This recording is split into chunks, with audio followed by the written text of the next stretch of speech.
Welcome to a journey into the intricate landscape Guvinhoa, a place we often consider uniquely our own, yet one that is constantly being shaped subtly and profoundly by the world around us. We are, in many ways, responsive minds. Our thoughts, beliefs, and perceptions an ongoing dialogue with the influences we encounter every single day. From the moment we draw our first breath, this shaping begins. Our earliest thoughts are molded within the crucible of family, culture, and immediate environment. The language we speak, the stories we hear, the values instilled by parents and guardians, these are the foundational strokes on the canvas of our consciousness. We learn not just what to think, but how to think, absorbing patterns of reasoning and emotional responses that become deeply ingrained. A child's understanding of right and wrong, of fear and safety, is largely a reflection of the emotional and intellectual climate in which they grow. As we step beyond the family unit, the circles of influence expand. School, friends, and community begin to exert their own gravitational pull. The innate human desire to belong, to be accepted, often leads us to align our thoughts and behaviors with those of our peer groups. This isn't always a conscious decision. Sometimes it's an almost imperceptible drift. We might find ourselves adopting new phrases, new interests, even new opinions simply because they resonate with the collective sentiment of those we admire or wish to be like. The fear of standing out, of being seen as different, can be a powerful, silent sculptor of our internal world, leading us to temper our true thoughts or even adopt others' views as our own.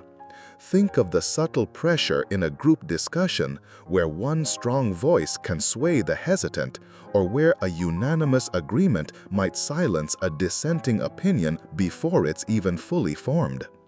In our modern age, the most pervasive and often least acknowledged shaper of our minds is the media.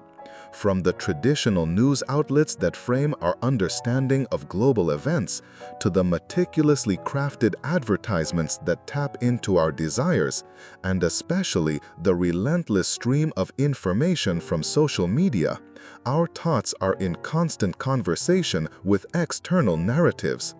Algorithms designed to keep us engaged curate our feeds, often reinforcing existing beliefs and subtly filtering out contradictory viewpoints. This creates what we call echo chambers or filter bubbles, environments where our perspectives are continuously affirmed, making it increasingly difficult to encounter and genuinely consider alternative ideas.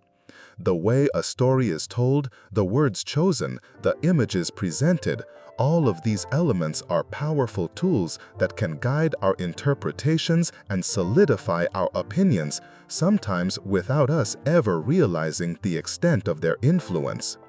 Beyond our peers and the media, we also encounter the influence of authority figures and experts. Whether it's a teacher in a classroom, a respected leader, a scientific authority, or a charismatic speaker, we often defer to those we perceive as having greater knowledge or insight. This can be incredibly beneficial, allowing us to learn and grow from accumulated wisdom. However, it also opens the door to potential manipulation, where trust can be exploited and a single persuasive voice can guide the thoughts of many. The power of suggestion, often subtle and indirect, can plant ideas that blossom into fully formed beliefs, sometimes without a strong foundation in personal critical evaluation. The shaping of our thoughts isn't always about grand pronouncements or overt persuasion.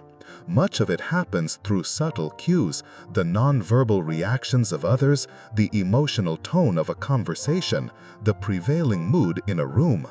We are deeply social creatures, and our emotional states, which profoundly impact our thinking, can be contagious. A wave of anxiety, excitement, or even cynicism can ripple through a group, influencing individual members to adopt similar emotional and cognitive stances.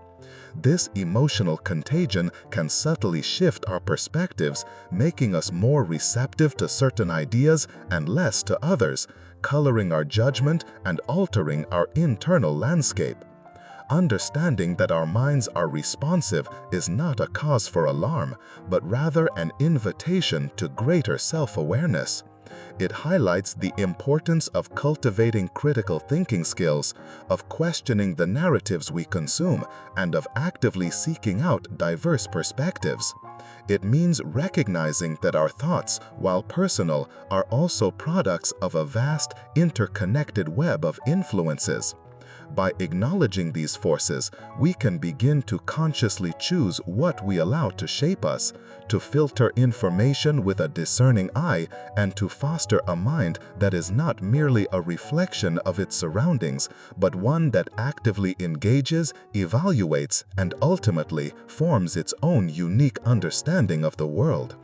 Our journey through life is a continuous process of thought formation, and recognizing the many hands that contribute to its sculpting is the first step towards truly owning our mental domain.